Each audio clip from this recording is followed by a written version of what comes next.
नमस्कार दोस्तों। आज हम बात करेंगे IBPS PO 2026 के नोटिफिकेशन की। तो आज देखते हैं इसमें इम्पोर्टेंट डेट्स और इम्पोर्टेंट पॉइंट्स को क्या क्या है।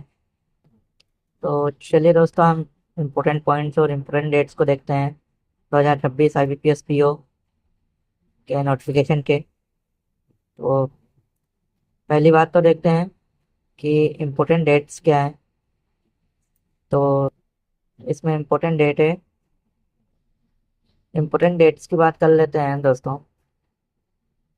तो ये ऑनलाइन रजिस्ट्रेशन IBPS PO का ऑनलाइन रजिस्ट्रेशन है 1 जुलाई 2026 से स्टार्ट होगा और 21 जुलाई 2026 को ख़त्म होगा।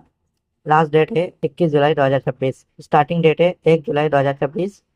पेमेंट फ़ी की स्टार्टिंग ये इसका भी 1 जुलाई 2026 से 21 जुलाई 2026 डेट है। इसके बीच में पेमेंट फीस का पोर्टल खुला रहेगा। और फिर edit Windows for modification of application candidate. तो ये फॉर 2 डेज आफ्टर क्लोजिंग, यानी कि 21-23 जुलाई तक ये खुला रहेगा। उसके बाद दोस्तों अगर देखे जाए, उसके बाद जो conduct pre examination training conduct होगी, जो कि ST SC और OBC कैंडिडेट के लिए होती है, वो अगस्त में होगी। और उसके बाद दोस्तों देखते हैं प्रीलिम्स का एडमिट कार्ड। प्रीलिम्स का एडमिट कार्ड आएगा दोस्तों अगस्त में।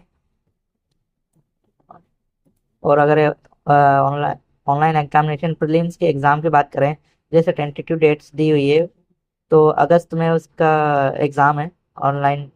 प्रीलिम्स IBPS PO प्रीलिम्स का ऑनलाइन एग्ज़ाम है, अगस्त में है। और उसका रिजल्ट आएगा, IBPS PO प्रीलिम्स का रिजल्ट आएगा सितंबर में। उसके बाद दोस्तों जो मेंस एग्ज़ाम है उसका एडमिट कार्ड आएगा सितंबर में। और उसकी एग्ज़ाम होगी दोस्तों IBPS PO online exam mains होगी दोस्तों, वो अक्टूबर 2026 में होगी। और उसके बाद उसका रिजल्ट आएगा दोस्तों नवंबर 2026।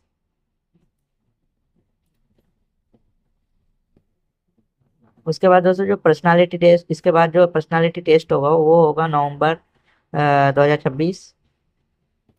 उसके बाद दोस्तों जो इंटरव्यू होता है, उसके बाद पर्सनालिटी टेस्ट के बाद जो इंटरव्यू होगा वो होगा नवंबर और दिसंबर के बीच में कहीं, या नवंबर थर्ड और फोर्थ वीक, या फिर दिसंबर फर्स्ट और सेकेंड वीक में इंटरव्यू हो जाएगा। और दोस्तों अगर प्रोविजनल अलॉटमेंट की बात करें तो जनवरी जनवरी 2027 में प्रोविजनल अलॉटमेंट दे दिया जाएगा। उसके बाद दोस्तों देखें तो, उसके बाद इम्पोर्टेंट पॉइंट देखें तो इसकी IBPS PO कंपनसेशन सैलरी की बात कर ले तो बेसिक पे रहेगी, वो 48,480, यानी 48,480 टू 62,480 तक रहेगी। और अगर इसका ग्रेड पे देखें तो 2000 से 2340 तक इसका ग्रेड पे रहेगा। उसके बाद दोस्तों ये बढ़ती रहती है सैलरी। और मैनेजमेंट ट्रेनिंग वगैरह की अलाउंस वगैरह जो इतने मिलते हैं वो सारे मिलेंगे।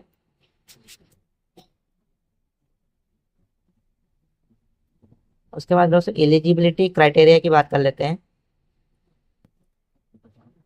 इसमें दोस्तों एलिजिबिलिटी क्राइटेरिया आपको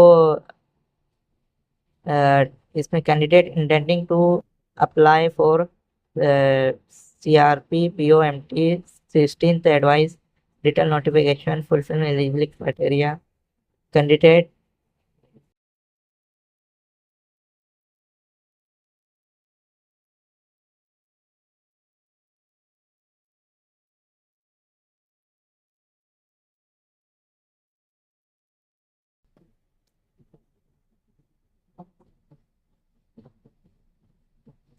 नेशनलिटी और सिटीजनशिप, तो इंडिया ने सब्जेक्ट ऑफ नेपाल और भूटान और तिब्बत वगैरह, ये नेशनलिटी और सिटीजनशिप का है।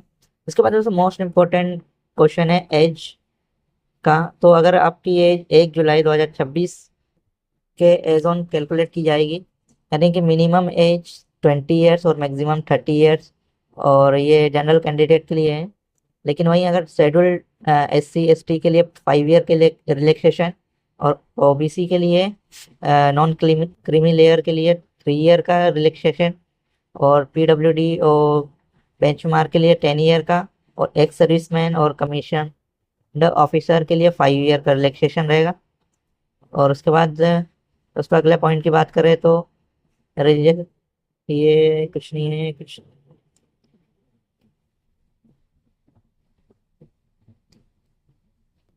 दोस्तों अगला इम्पोर्टेंट पॉइंट की बात करें तो ये,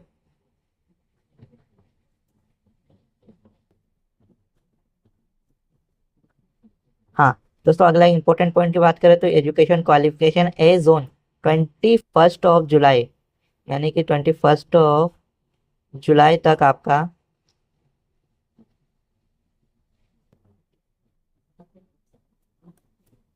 2026 तक आपका जो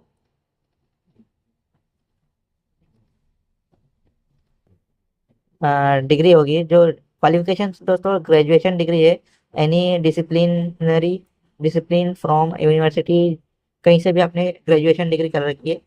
लेकिन दोस्तों जो क्वालिफिकेशन है एज ऑन, यानी 21 जुलाई 2026 के पहले तक इंडिया कैंडिडेट मस्ट पास्ड, यानी कि दोस्तों इसमें अपियरिंग कैंडिडेट नहीं होंगे, इसमें आपको पास्ट कैंडिडेट ही मांग रहे हैं। और जो भी क्वालिफिकेशन मार्कशीट और डिग्री सर्टिफिकेट, वो 21 जुलाई 2026 के पहले का होना चाहिए। यानी कि जैसे SBI PO में हुआ था अपियरिंग कैंडिडेट, वैसा इसमें नहीं है, इसमें पास्ट कैंडिडेट मांग रहे हैं एजुकेशन क्वालिफिकेशन। उसके बाद दोस्तों इम्पोर्टेंट पॉइंट की बात करें तो, हाँ एप्लीकेशन फ़ीस की बात करें तो दोस्तों एप्लीकेशन फ़ीस इसमें ST SC कैंडिडेट के लिए 175 यानी 175, और जनरल कैंडिडेट अदर कैंडिडेट के लिए 850 यानी 850 रुपीज़ रखा गया है। यानी कि SC ST PWD कैंडिडेट होंगे वो 175 रुपीज़ उनकी फ़ीस है, और अदर कैंडिडेट जैसे जनरल और OBC उनकी 850 फीस है। अगली बात करें तो दोस्तों यहाँ पे ये इसको डायरेक्ट बैंक ट्रांसफ़र ही ऑनलाइन पेमेंट ही कर सकते हैं फीस को। और अगला हम देखें तो, अगली बात करें तो दोस्तों स्ट्रक्चर ऑफ प्रीलिम्स, यहाँ पे प्रीलिम्स की बात करें तो वैसे ही 2025 जैसा ही पैटर्न है, कोई चेंज नहीं है यहाँ पे। जैसे इंग्लिश में दोस्तों 30 क्वेश्चन 30 मार्क्स के लिए हैं, और क्वांट में दोस्तों 35 question 30 marks, reasoning 35 question 40 marks, और इसमें माइनस मार्किंग 1/4 रहती है, यहाँ पे नहीं दिया हुआ है लेकिन माइनस मार्किंग 1/4 है इसकी। और मेंस की बात करें तो मेंस में जो दोस्तों थोड़ा सा चेंज है, अगर हम पिछले प्रीवियस ईयर के पैटर्न की बात करें तो प्रीवियस ईयर पैटर्न में मैं आपको यहाँ पे लगा दूंगा साइड में।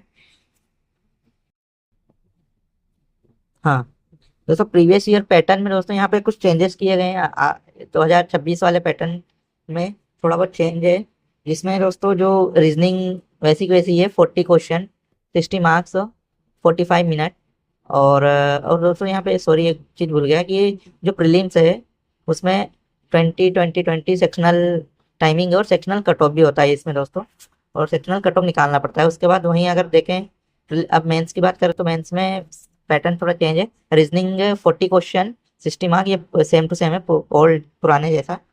लेकिन ओल्ड में दोस्तों यहाँ पे टाइमिंग का चेंज है, इसमें 45 मिनट कर दिया, लेकिन ओल्ड में प्रीवियस ईयर में 50 मिनट था। वहीं पे अगर जनरल अवेयरनेस की बात करें तो GA इकोनॉमी वगैरह इनकी बात करें तो 50 क्वेश्चन 60 मार्क्स के और 35 मिनट कर दिया है। वहीं पे अगर बात करें इंग्लिश की तो पिछली बार दोस्तों इंग्लिश में 35 क्वेश्चन थे, और 40 मार्क्स के लिए था और 40 मिनट के लिए। लेकिन इस बार दोस्तों ये चेंज कर दिया है और इस बार कर दिया है 40 क्वेश्चन 20 मार्क, यानी इंग्लिश का वेटेज घटाया है, और 35 मिनट के लिए मिनट टाइमिंग है। उसके बाद डीआई दोस्तों, पिछली बार जो डीआई थी उसकी, पिछली बार जो डीआई थी डाटा इंटरप्रिटेशन, उसमें दोस्तों वेटेज था 35 क्वेश्चन 50 मार्क्स के लिए, लेकिन यहाँ पे वेटेज बढ़ा दिया गया है 40 क्वेश्चन 60 मार्क्स, और timing 45 minute, same to same old जैसे ही। अगर बात करें ओवरऑल,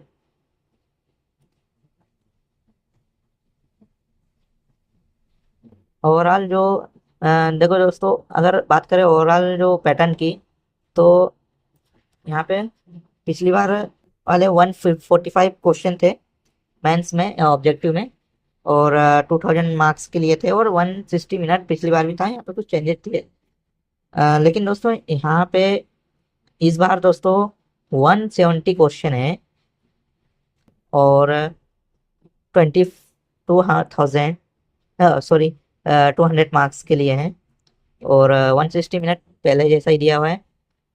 और अब बात करें दोस्तों ऑब्जेक्टिव की, सॉरी सब्जेक्टिव डिस्क्रिप्टिव राइटिंग की, तो पिछली बार की तरह यहाँ पे भी सेम टू सेम है। 0 पॉइंट, सॉरी 2 क्वेश्चन 25 मार्क्स के लिए, और इंग्लिश में टाइपिंग करना है, 30 मिनट मिलेंगे। इसमें सेक्शनल टाइमिंग सब में है, मेंस में और प्री में सेक्शनल टाइमिंग भी है, और सेक्शनल कट ऑफ भी होता है, और डिस्क्रिप्टिव का भी कट ऑफ होता है। और यहाँ पे स्टार बनाया हुआ है, तो दोस्तों इसका मतलब है कि जो मैं भी ब्रॉडली बेस्ड ऑन इकोनॉमी, मतलब यहाँ पे जो भी डिस्क्रिप्टिव होगा वो economy, social issue, emerging trends, banking, technology और करंट इवेंट पे होंगे। और दोस्तों ये कुछ भी यहाँ पे दिया है, any changes in structure of the examination will be intimate through IBPS, यानी आगे जाके कुछ भी चेंज होगा तो वो आईबीपीएस वेबसाइट के थ्रू आपको बता दिया जाएगा।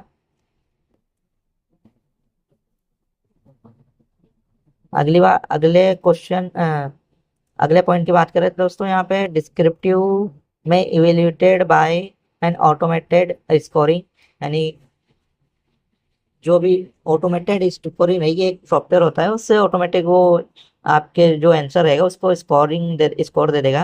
उसके बाद दोस्तों अगली बात करें पर्सनालिटी टेस्ट की, तो पर्सनालिटी टेस्ट ये मैंडेटरी है दोस्तों। यहाँ पे लिखा हुआ है कि candidate who qualify mains exam will be called for personality यानी सेल्फ रिपोर्ट, और यहाँ पे बुलाया जाएगा जो भी मेंस क्लियर करेंगे उन कैंडिडेट को पर्सनालिटी टेस्ट के लिए बुलाया जाएगा। और दोस्तों जो पर्सनालिटी टेस्ट है वो सबके लिए मैंडेटरी है। जो पर्सनालिटी टेस्ट है वो आपका वो इंटरव्यू पैनल के सामने रखा जाएगा, और personality test will be non qualifying रहेगा, यानी कि इसको आपको मैंडेटरी है अटेंड करना, लेकिन क्वालिफाई नॉन, इसमें क्वालिफाई नॉन क्वालिफाई रहेगा, और इसमें अपेयरिंग करना मैंडेटरी है। यहाँ पे आपको जाना ही होगा, अगर आपको इंटरव्यू के लिए जाना है तो पर्सनालिटी टेस्ट के लिए जाना होगा। उसके बाद दोस्तों अगर बात करें अगले पॉइंट की,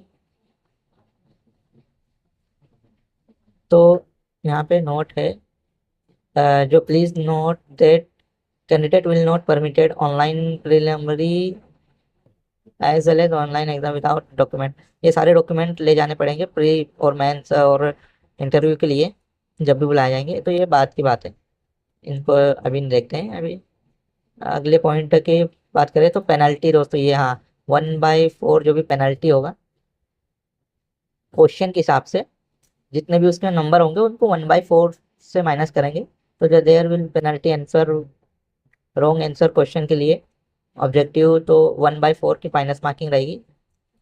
और अगली बात अगले पॉइंट की बात करें तो कट ऑफ मार्क्स जो ऑनलाइन एग्जाम मेंस एग्जाम होगा, each candidate will be require obtain minimum जो मेंस एग्जाम का कट ऑफ मार्क्स रहेगा, और also total score short listed candidate जो पर्सनालिटी और इंटरव्यू के लिए जाएंगे। वैकेंसी जो कट ऑफ बनाया जाएगा वो वैकेंसी और अवेलेबल और कट ऑफ बनाया जाएगा मेंस के बेस पे, मेंस और उसके बाद इंटरव्यू, और उसके बाद शॉर्ट लिस्टेड कैंडिडेट की लिस्ट निकलेगी। उसके बाद दोस्तों शॉर्ट लिस्टिंग और कॉलिंग नंबर कैंडिडेट पर्सनालिटी और कॉमन इंटरव्यू, सेल्फ फाइनल जो भी।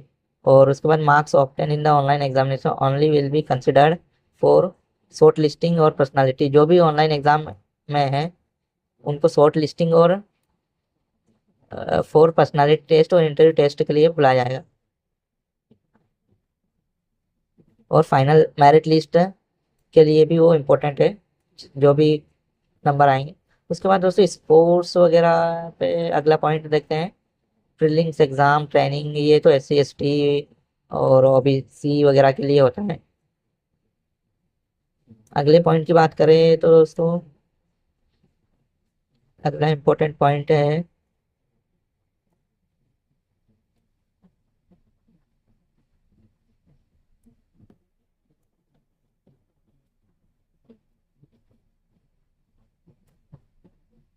वैकेंसी की बात कर लेते हैं दोस्तों। अगला important point vacancy, most important point है। हाँ तो वैकेंसी दोस्तों, इस बार की वैकेंसी कुछ बढ़ के आई है, पिछली बार थोड़ी कम आई थी और इस बार की वैकेंसी अच्छी खासी आई है। यहाँ पे आप देख सकते हैं तो SC ST OBC और EWS UR सबके टोटल मिला के वैकेंसी 6715 आई है। और जो भी आउट ऑफ विच कैंडिडेट है उनकी अलग से वैकेंसी होती है। और इसमें NR लिखा हुआ है दोस्तों, कुछ जगह पे NR।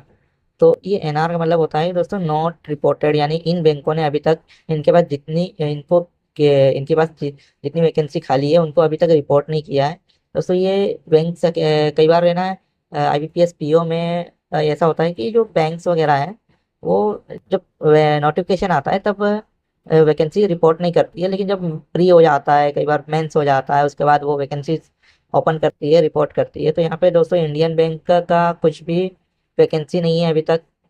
और यूको बैंक का भी कुछ वैकेंसी नहीं है। और यूनियन बैंक, इन तीन बैंकों ने अभी तक मतलब अभी नोटिफिकेशन आने तक कोई वैकेंसी रिपोर्ट नहीं की है। और जैसे जैसे ये दोस्तों बाद में आगे जाके रिपोर्ट करेंगे, जो भी वैकेंसीज आए इनके पास होगी तो ये बाद में बताएंगे। उसके बाद दोस्तों जो भी सेंटर वगैरह है उनके हर एक स्टेट में सेंटर, 4-5 सेंटर है, कुछ ज़्यादा सेंटर भी है। उसके बाद दोस्तों अगर बात करें अप्लाइंग फोटोग्राफ्स और मार्कशीट के इम्पोर्टेंट पॉइंट्स है। कैंडिडेट स्कैन डिजिटल इमेज और photograph, signature, thumb, hand rating, sorry hand written declaration और मार्कशीट वगैरह, सर्टिफिकेट ऑफ क्लास जे। और इसके बाद दोस्तों फोटोग्राफ की बात करें तो फोटोग्राफ इस डायमेंशन में होना चाहिए और कैप्चर फोटोग्राफ। अगली बात करें दोस्तों सिग्नेचर की, सिग्नेचर इस डायमेंशन में होना चाहिए। और दोस्तों अगर लेफ्ट हैंड थंब की बात करें तो इस डायमेंशन में JPG इमेज में होना चाहिए, इस फॉर्मेट में, और इस साइज में होना चाहिए, 20 KB से 50 KB। और हैंड रिटन, ये दोस्तों इम्पोर्टेंट हैंड रिटन है। ये फॉर्मेट है दोस्तों, जो भी आप हैंड रिटन डालोगे ये उसका फॉर्मेट है। ये दोस्तों थोड़ा चेंज है इसमें, क्योंकि जो SBI PO है उसमें हैंड रिटन चेंजेस अलग था और इसमें हैंड रिटन अलग है। तो इसका ध्यान रखें, क्योंकि कई बार कुछ स्टूडेंट होते हैं वो हैंड रिटन एक जैसा बना लेते हैं, तो कई बार वो मिक्स कर देते हैं हैंड रिटन को। तो इसका हैंड रिटन अलग से आप बना लीजिए, और SBI PO का तो अलग से बना लिया होगा। तो दोस्तों अगली बात करें, अगर सारी चीज़ें हो गई है दोस्तों, आगे कुछ नहीं है।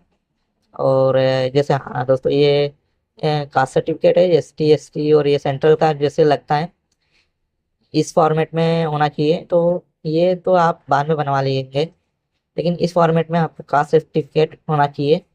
आपका जो SC ST वाला कास्ट सर्टिफिकेट है जो स्टेट का बना हुआ है, आप उसको उस कास्ट सर्टिफिकेट के नंबर सेम रहेंगे, आप यहाँ पे नंबर डाल के और जो भी है इसको इस फॉर्म को भर के जो SDO ऑफिस होता है आप उससे सील और साइन करवा लेना। यहाँ पे सील साइन अथॉरिटीज़ जो भी है आपके SDO वगैरह, उनसे आप सील साइन करवा लेंगे। उसके बाद दोस्तों ये OBC कैंडिडेट का सर्टिफिकेट है, उसका फॉर्मेट है, इसे भी आप ऐसे ही भर लेंगे। और दोस्तों ये EWS का वैसे यहाँ पे सारे दिए हुए हैं। और ये सर्टिफिकेट विद बेंचमार्क डिसेबिलिटी का फॉर्मेट है। तो दोस्तों ये सारी चीज़ें हो गई है। और अगर बात करें इस बार की वैकेंसी काफ़ी अच्छी है ये। तो दोस्तों आपको कैसा लगा वीडियो, और आप अगर आप मेरे चैनल को सब्सक्राइब कर दिए, आपको और भी एग्ज़ाम्स के वीडियोस और अपडेट्स वगैरह मिलती रहेगी, और एसबीआई पीओ और आईबीपीएस पीओ की प्रिपरेशन अपडेट्स मिलती रहेगी। तो आप मेरे चैनल को सब्सक्राइब कर सकते हैं और फॉलो कर सकते हैं। चलिए दोस्तों, गुड बाय, मिलते हैं अगले वीडियो में। Thank you very much.